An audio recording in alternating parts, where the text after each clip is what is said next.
Deb Nelson, and pretty much from London most of my life, and born in England.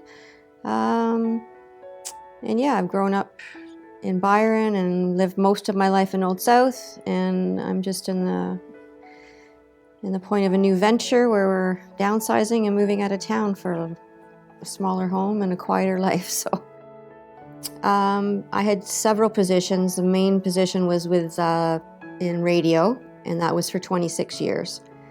And then when I left radio, I went to a job as an attendant at the PRC. I did that for about a year, and then I was moved back to the station, and I was doing a record screening intake in the office there. So my whole career was 28 years working, and then I had 2 years off for WSIB and retired at 30 years of service.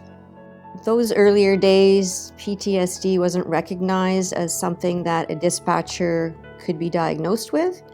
Obviously, it was more in tune with first responders and soldiers, people in the Canadian Forces. I was having a lot of issues with anger, control, and depression, sleeplessness. So I was sort of thinking maybe I have PTSD, but I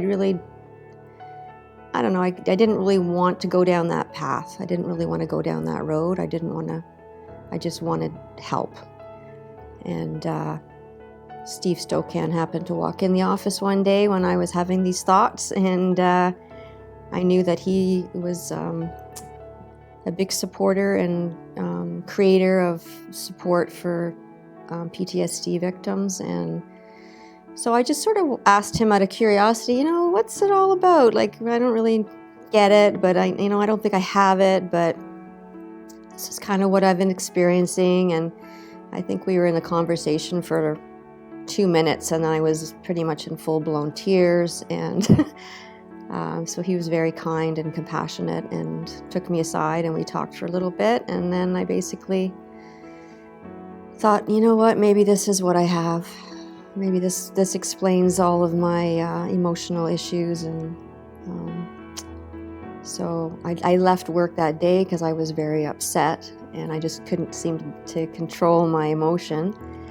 So I basically sent an email to my supervisor that evening, and basically said, you know what, I'm going to need another day off.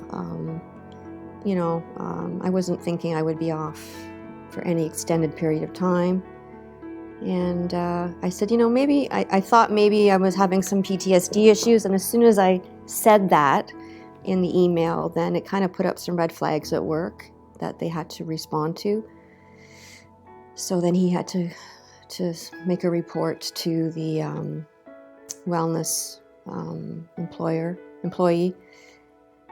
And from there, I basically decided I needed to get a proper diagnosis.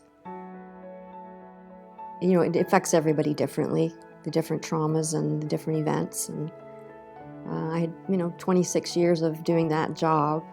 It was pretty intense at times, and just never really dealt with all the crap. I think for me it was more cumulative. A culmination at the end. I think that what really got to me was there was so many mental health calls at work, and we had such limited resources to deal with that. Dealing in that job for so long, it affects you physically and emotionally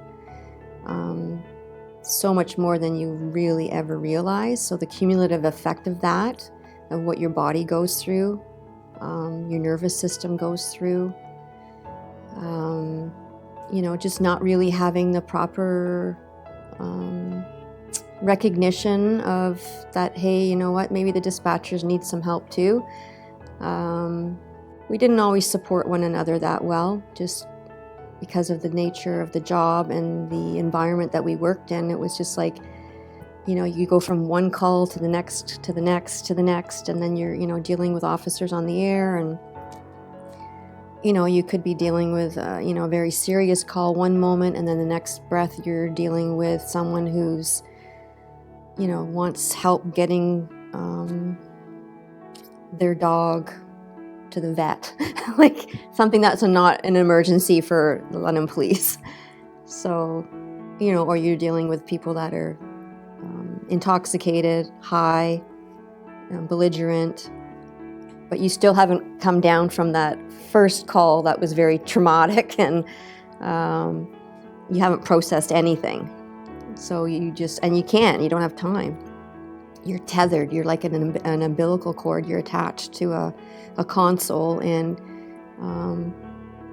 it depends, the pace is determined by the volume of calls. So you can be just going like 12 hours non-stop, and at the end of the day, your head's you're just spinning, and I just go home and drink because you just want to shut it off. The initial diagnosis, I didn't want to believe that I actually had this. I didn't feel like I was worthy of it. I hadn't fought in war, and I hadn't been to crime scenes, and I just still felt like what I had experienced did not compare to what so many other first responders experience. I was hypervigilant, especially with my children. I was living in a world that wasn't really, like I knew it was real, but like I would concoct stories in my head of my children, being murdered or killing themselves or dying. Like it was just, even though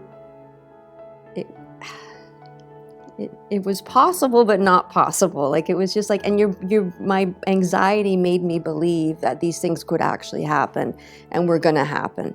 So it was living in a hypervigilant state, constantly on guard. I was constantly on guard for, the trauma to happen, or the tragedy to happen, or something was gonna, take my kids from me. Well, I had a huge support in my family, my husband, because he's a retired police officer, and he also worked in dispatch, so he knew what my job involved. And then I had a really good social worker that was, really encouraging and helpful. And I went with my husband to a lot of therapy together. There was a lot of support from the LPA. And I had a lot of support from my good friends that I worked with in the radio room. They were wonderful. But no, I went to see Rick Robson. He actually, when I first left the radio room, encouraged me to put in a WSIB report. But I was at a point emotionally where I just had zero energy, and I didn't want to go down the path of any of that. I didn't want to acknowledge that maybe I had PTSD back then. I just wanted to get out. So he really kind of pushed the envelope for me to get the help I needed before I retired, so that I could be healthy and happy in retirement, and enjoy my life and my family. So yeah, he was amazing. And as far as work goes, the administration, I think they're just really detached from it. I don't think they still don't get it. I don't think they know what to do. I know they know what they should be doing, but ultimately it doesn't really translate into being helpful. And again, my girlfriends who I worked with in radio, who got it, and have done a lot of their own self-education around PTSD and moral injury and things like that. They just stuck by me, and they understood, and they never made me, because you always doubt, like you feel lazy, you feel like you're not doing, like I have pretty high standards when it came to work. If I wasn't sick, then I went to work. I didn't book off willy-nilly. And here I was off for a long time, not working, and the guilt of not working, and then I didn't really feel like I could go and live my life even just doing the things I needed to do to get healthy. There's a lot of guilt around it, and you don't want to be seen, and you don't want to run into anybody, but you're actually, your job when you leave work is to get healthy, and it's a full-time job. Like I couldn't believe how much energy it took for me to get all my ducks in a row, like with yoga and meditation, educating myself, support groups, doctor visits, and then I also eventually did hook up with some women who did a women's PTSD support group, and that was fantastic. That was a real bonus for me to get involved in that and just be with women who were first responders. That it just validated everything, because we were all going through very similar emotions and experiences, even though we'd all had different traumas or different events happen. But the actual physical, emotional symptoms were we could all relate. So it was a really good coming together of strong women, just shoring each other up and understanding each other. I hooked up with a really wonderful woman who did yoga therapy for people with PTSD. So she did it was a half educational, half practice, and I actually did it twice. It was 6 weeks long, and that's where I really learned about my nervous system and how the events at work were affecting my nervous system, which then was affecting my brain, and how I was thinking and dealing with life. And so that better understanding helped me understand why I was having, physical tingling and, waking up in the middle of the night, feeling like there was an elephant on my chest, like I was having a heart attack. It was like from the anxiety, and what, breathing techniques to try to bring myself back to normal, physiologically. The challenge was with people wanting to know when you're going to get better. So I always explain it like, if you break your arm, your doctor says, 4 to 6 weeks in a cast and then physio and you'll be good. So people are used to having those concrete answers, and when it comes to your mental health, there is no concrete answer. Like you take one day at a time, and unfortunately, I would have an assessment, usually with WSIB, because of course their job is to get you back to work. And my one assessment, it was pretty much determined, my first assessment with them, that I would never return to policing ever. And I'm a real people pleaser, so I want to show that, I'm getting better, I'm doing well. Meanwhile, the next day I can't get out of bed and I'm distraught. But they take that one visit and they expound upon that. Okay, well, she's good. Let's, get the ball rolling here and let's do this. And then and then you see your psychologist and they're like, yeah, but you're not ready. And you want to be ready, but it's just a long, slow process. And unfortunately, everybody wants a quick fix in today's world. It takes time, and everyone's different.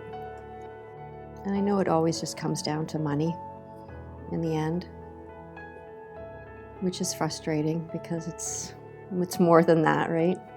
I'm just really learning to be more present. It's such a cliche, like live in the present, but really it's learning that you only have control over certain things. I still have days where I want to drink a bottle of wine, but they're less and I may be able to bounce back from that and not beat myself up so much. And just learning to really love myself, like, tell myself I'm a good person and believe it, not, yeah, whatever. It's hard to be kind to ourselves. And with that comes more compassion for others. And that's something I was definitely lacking, was compassion for others. You're human, and as humans, we're meant to struggle and we're meant to feel. And it's like not pushing those feelings down, it's accepting them and really, again, it's so hard for people to be compassionate towards themselves and loving and kind. But that's really, I think, where it has to start. And just to be really gentle with yourself. Yeah, just, lose all expectations of, what a good day is. It's whatever that moment is in the present that you're feeling and that you're dealing with. And know that it won't last forever.